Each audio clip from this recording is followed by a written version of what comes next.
Hi there, welcome back to my channel. My name is Lee and I like to talk about anime, Korean dramas, books, and fashion. So if you are into any of that, then stick around.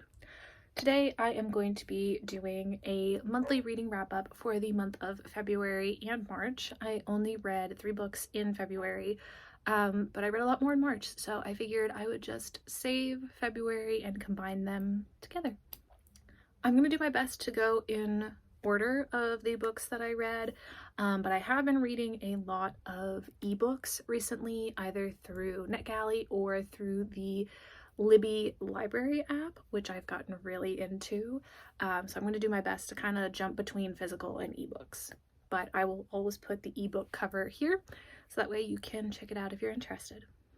The first book that I read was an ebook on NetGalley, and it is called Jade Dragons.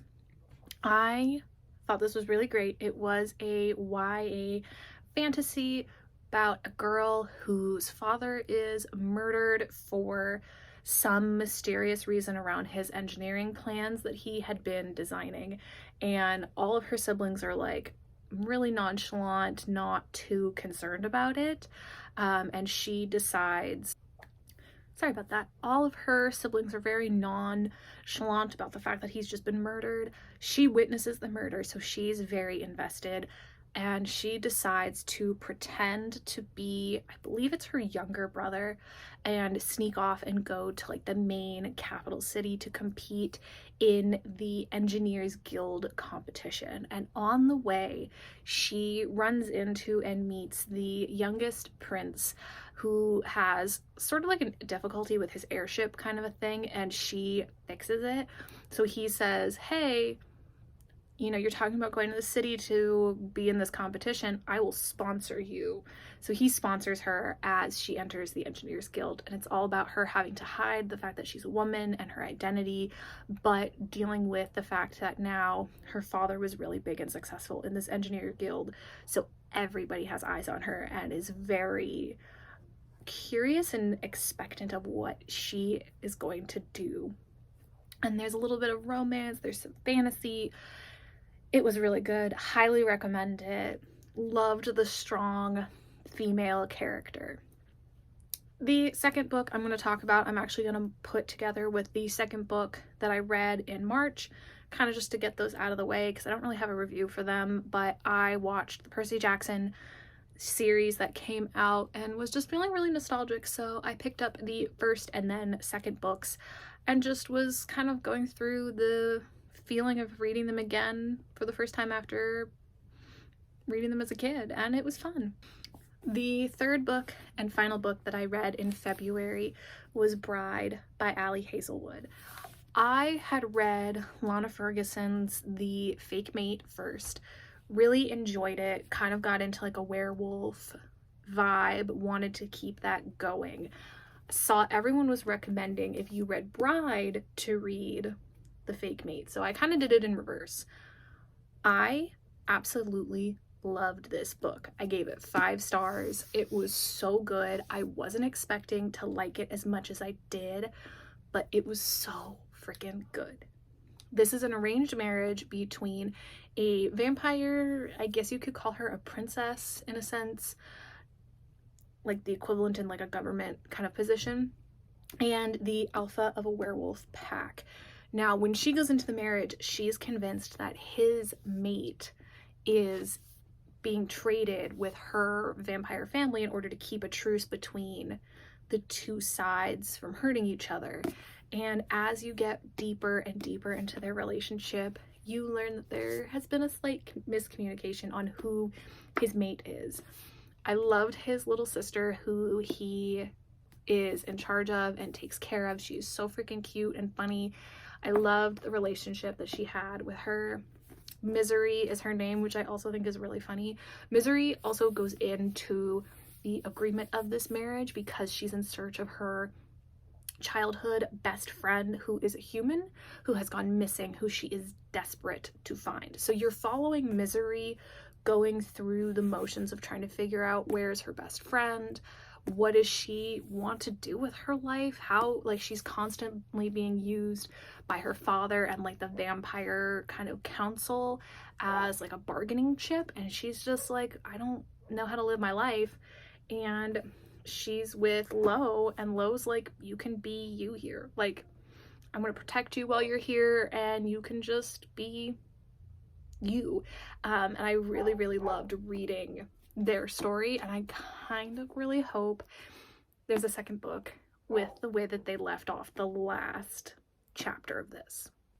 Okay, jumping right into March, the first book that I read was another arc on NetGalley called The God and the Gumhio. Gumhios are a nine-tailed fox in Korean mythology, and they are one of my favorite mythological creatures. Gumhios and kitsunes, which is the Japanese equivalent of a nine-tailed fox, are my absolute favorite. In Korean mythology, they are viewed as typically being women and known for eating the livers of human men in order to gain their power and heal their sort of inner spirit bead, which holds their magic.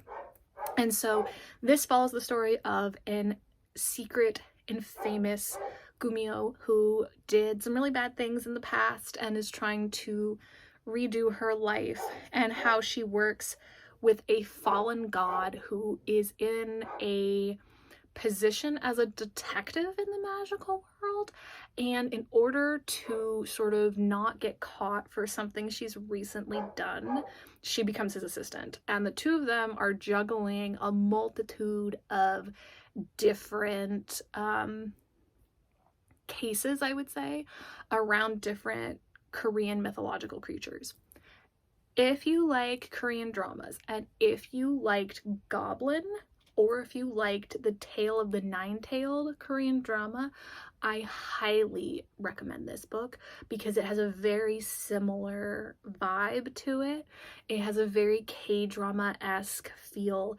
The writing was really great. It was a super quick and easy read for me, and it was just so, so good. I would love to see other things in the future from this author in a similar style or involving more Korean mythology, because I really love that and I was super excited to read this.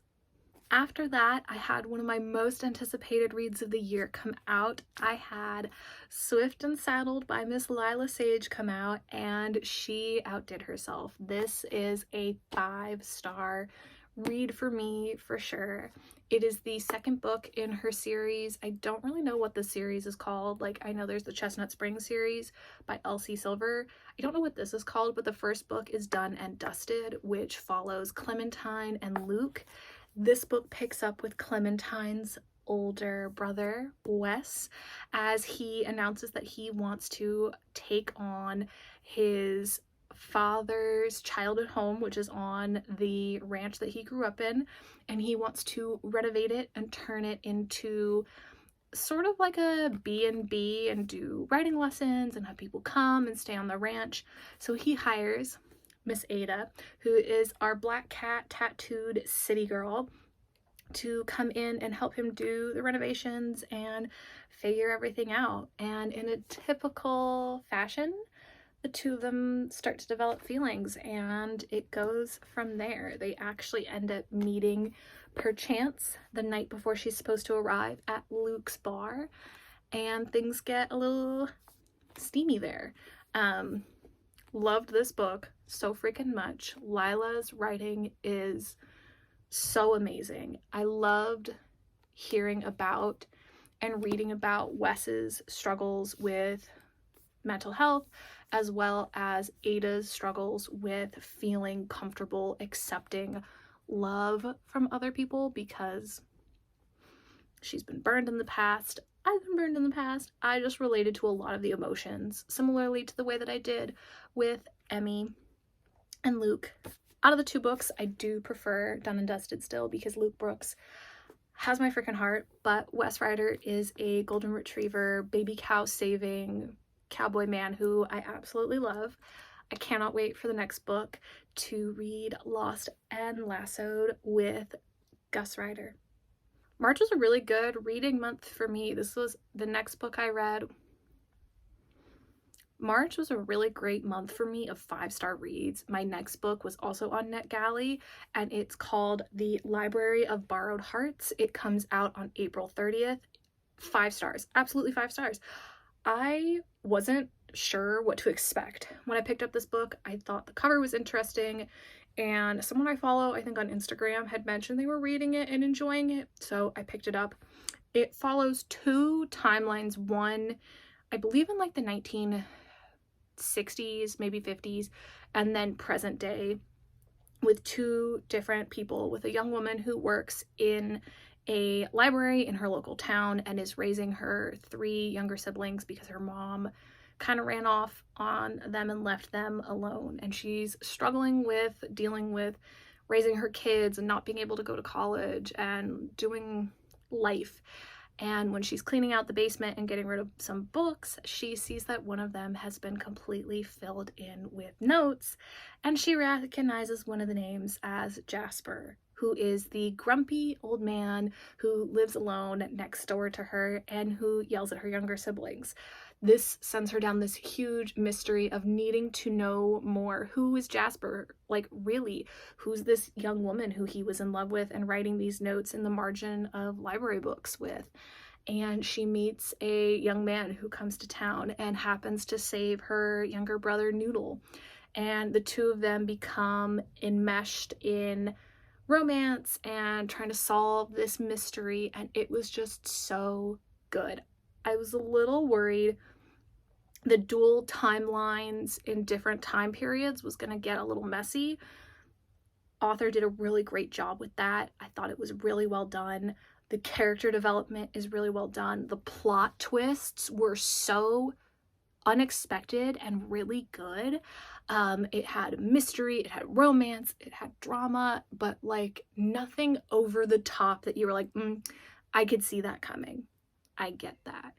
And the ending wasn't too rainbows and sunshine. Like, it was really, really well done. I was just super impressed with this. After that, I read by Julia Shaw. Again, this one I actually read for my grad program. I needed it for some quotes that I'm using in a paper. I'm bisexual, pansexual, either way, and this was just really informative about the history of being bisexual, not only in the United States but the world, and sort of just a lot of the stigmas and mindsets around being bi, and really informative read if you are someone who's going to be working with people of different sexualities. I highly recommend it. If you're questioning your sexuality, I highly recommend it. Just overall a really quick but also super informative read. It's less than 200 pages, and I finished it in like a couple of hours. After Bi, I ended up picking up the Percy Jackson book, and after that, I read Assistant to the Villain. This was gifted to me, and this is the first book that I haven't tabbed because I just didn't want to ruin that red lining on the outside. I loved the red pages, but I'm sad I didn't tab it because this was so freaking good. I love Tristan. I love Evie. I love Kingsley. He was so funny as a little frog with his little signs. I've seen people say they don't like this because it's very campy or cartoony. And for me, it reminded me of one of my favorite movies, which is The Great Race. And it reminded me so much of Professor Fate and Max. And I loved that. I thought it was super enjoyable to read and really fun at the end of a long day. Evie is so funny. The plot twist in this I thought was also really good. I didn't see it coming until like right before it was about to happen, and I loved it.